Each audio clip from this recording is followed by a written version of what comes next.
The following program is brought to you by Element 14, the electronics community where you can connect and collaborate with top engineers from around the world. Join now at element14.com/presents.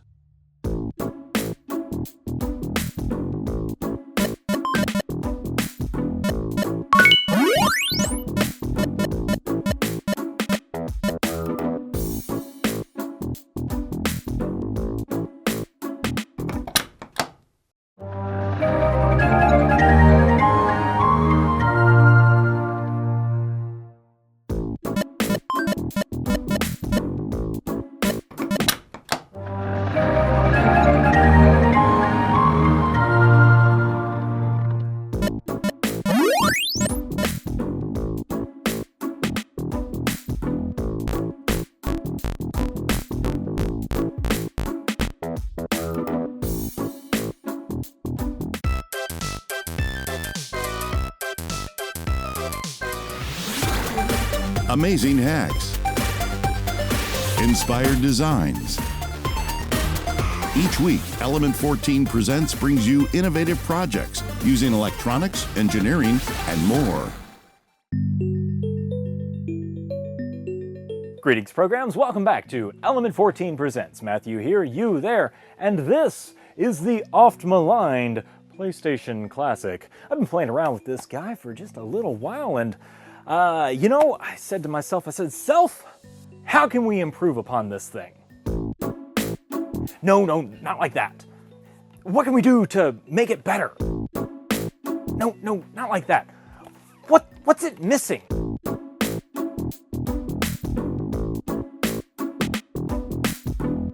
No, not that. We're gonna turn this into a portable. Let's get started. What I'm thinking, a couple of different ideas. So one, you've got kind of like, here is the screen, and then coming off of that is, the controller. So something like that, maybe. So just one big piece with the screen just kind of on top here over that.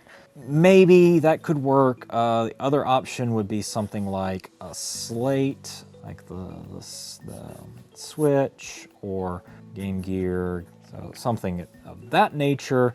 Other option might be like a clamshell, kind of like the DS, where you've got a screen up here, and then you've got your controller down here on the bottom.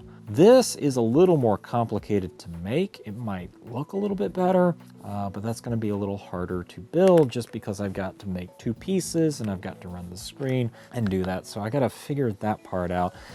Regardless, I've got the USB controller. I've got HDMI audio and video that I've got to work with, and then I've got USB power. So those are the main considerations here. And then of course I got to move the buttons. I got to move those around so that I have the reset and the disk change and all that kind of stuff. I got to change all those buttons. The other thing would be speakers. I got to put speakers in there somewhere. So this design would probably be up here. And this one probably right in there somewhere. So that's the other consideration. So let me noodle on this a little bit more. This is the basic idea. I just need to start working on putting stuff together, see how it looks, and then figure out what the best form factor is going to be. Okay, so the first thing I think I really should look at is just kind of the screen and how that's going to fit together with the PlayStation Classic main board. Once I do that, then I'll be able to kind of design the case and enclosure around that. So that would dictate our form factor. So here is the main board from the PlayStation Classic. And as you see here, it does have HDMI out, like everything else does. 720p HDMI connector out. So I picked up a 7-inch TFT LCD display from Adafruit. Now the cool thing about this display is that it comes with its very own driver board.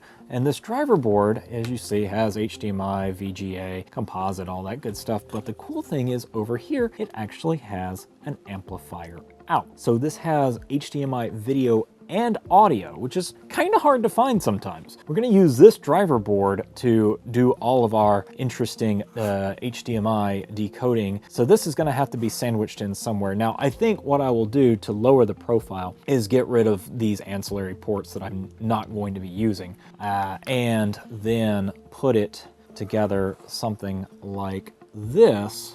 With the two HDMI ports right there together. And then the screen will fit, kind of sandwich everything together, something like that. But that looks a little bit big, especially like here's the controller board that I'm going to be working around as well. It seems a little bit big, especially once we get speakers onto the side here. So instead of this 7-inch, I think what I'm going to do is use this 5-inch screen that I've got left over from the Hack Like Heck kit. So that looks a little bit better, looks like it's going to fit a little bit better. And then I've got enough room for a bezel with the buttons and with the speakers for the audio out. I think that's going to work. So let me put this together, see what it looks like, and then we'll go from there.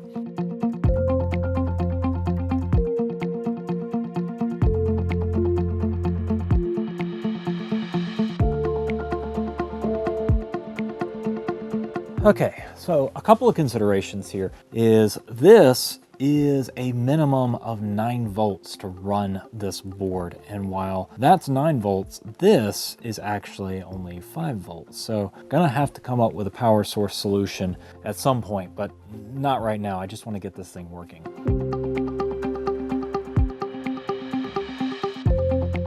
Hold on to your butts.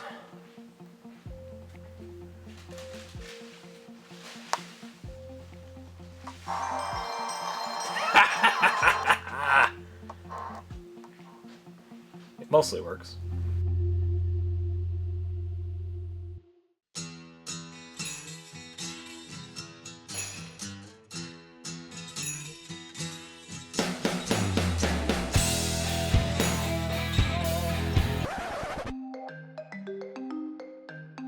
So you might notice a little bit of a change of scenery here. So here in Southern California, we have this thing called the Santa Ana winds. And when they start to kick up right about this time of year, things get, well, dry. And with dry weather comes static electricity. So I've already fried one PlayStation board through static electricity. So I am now grounded and a little bit of a change of plans.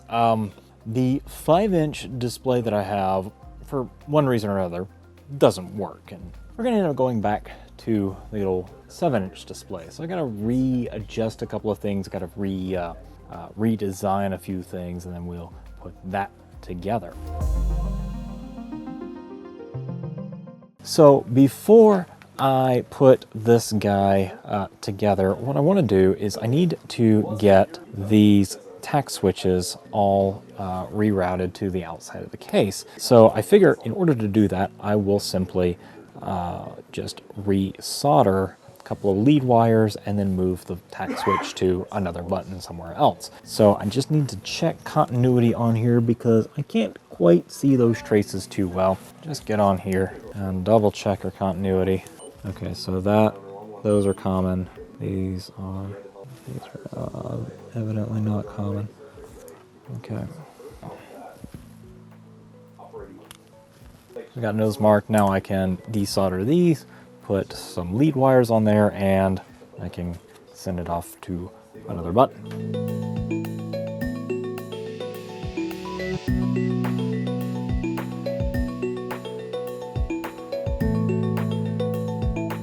So I don't want to have like all of the USB just hanging out here like this. So I think what I may do is I may replace that. I may pull this off and just solder the wires to the USB header itself. and that'll save a little bit of space. That'll save a little bit of little worry. Now, I'm not setting this up to where it's going to be 2-player. Sorry, you're not going to play Battle Arena Toshinden on a single-player console like this with 2 players. That's fine. So I think what I may end up doing with this guy, since we're not playing 2 players anyway, I may do a little bit of jiggery-pokery and turn this into a header for some other thing that may go in there, but we'll see about that later. That may be in a 2.0. So I'm going to take the USB ports themselves off, solder directly to the header, and that will get our USB solution worked around.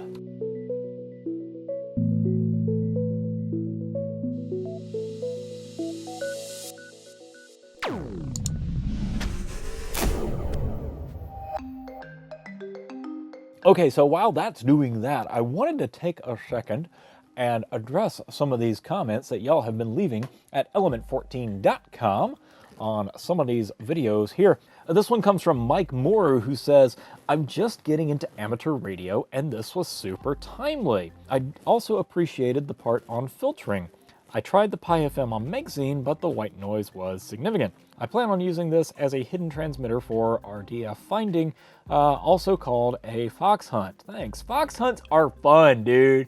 Fox hunts are great. We used to do those messing around at flight school. We would build, because we had the equipment to like build ADFs and stuff like that. So we'd grab an old ADF or something like that and just run around and try to find a little transmitter somewhere and chase things down. Lots of fun, good times. I like the fact that you can do that kind of stuff more easily now. So like with little SDRs and things like that, you can just kind of build little beacons and call it a day and just throw them somewhere. They're almost like radio throwies. And for the rest of you, if you have comments on any of this kind of stuff, hit us up at the Element 14 community, element14.com/presents. Want to see what you got? Want to see what you have questions about? Anything like that? Let us know. We're there for you.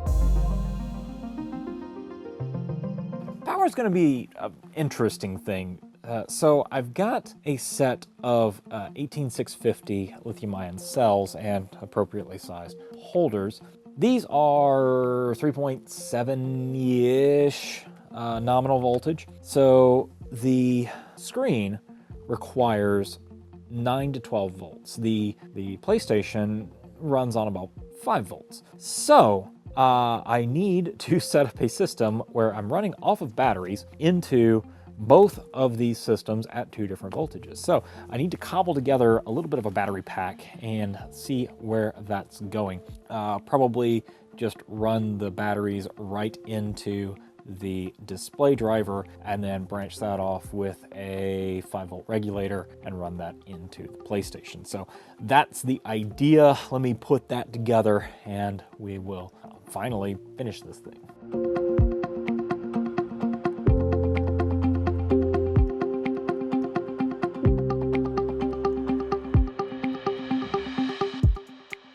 So built my little power pack here. It's 3 sections for 3 18650 cells in series, and then that runs out to to this little terminal here, and this is going to be between 9 and 12 volts nominal voltage for the screen module, and then this little terminal here is connected via a LM340T5 linear 5-volt regulator from the 9-volt rail as well, and then that comes out as 5 volts for the PlayStation. So putting all this together, we should be in good shape. Just need to trim it up, clean it up a little bit, attach it to the main case, stuff everything inside, and we're gonna have ourselves a little handheld.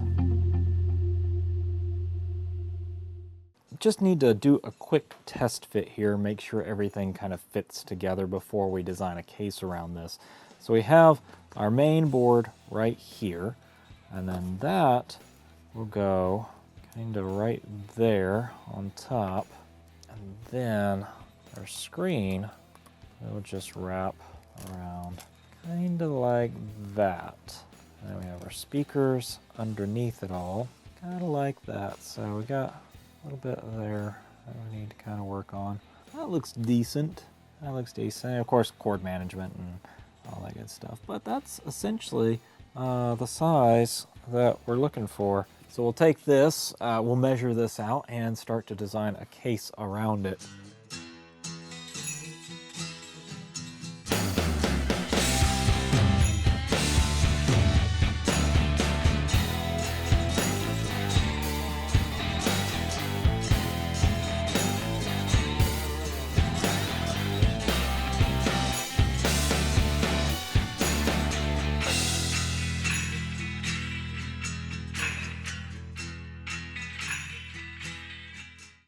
Okay, so everything's kind of put together now. I did not have a really good solution for the battery pack. So for now, considering this is really just a prototype, this will have to do. Just have it double-sided tape onto the back here. But, you know, 2.0, that will all be integrated inside, and of course the sides will be, they'll look a little bit better, and everything will be kind of, you know, a little more refined on 2.0. So let's get this thing loaded up. Hold onto your butts.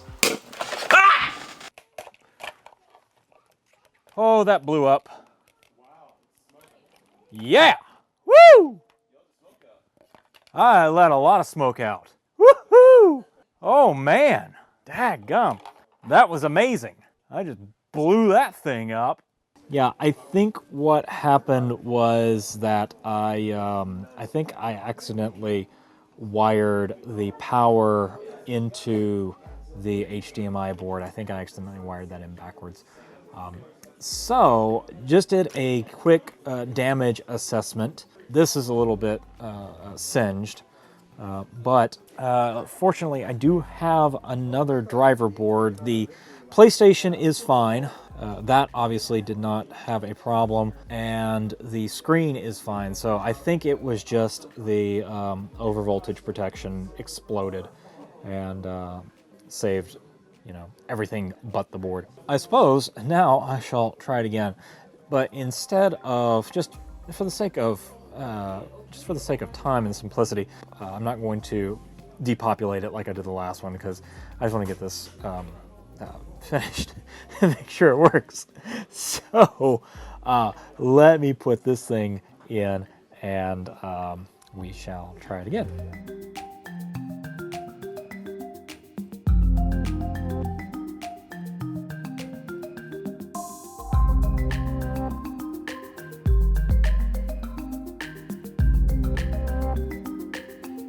All right, I have got a new board in here. I've got new, pretty much everything in here, rebuilt, and we are ready to put this thing together. So let me, I'm not gonna seal it up yet, just in case. So let's just give it a whirl and see what we get.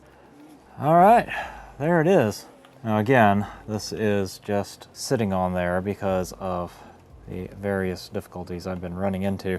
Again, this is only a prototype, but as you see, it has the potential. We gotta work on the battery pack a little bit. We gotta work on the battery pack. We gotta work on integrating this whole shell a little bit better. Possibly, working in some nice curves here along the controller, or possibly even coming up with a different control scheme entirely. But it plays decently. Plays well enough, anyway.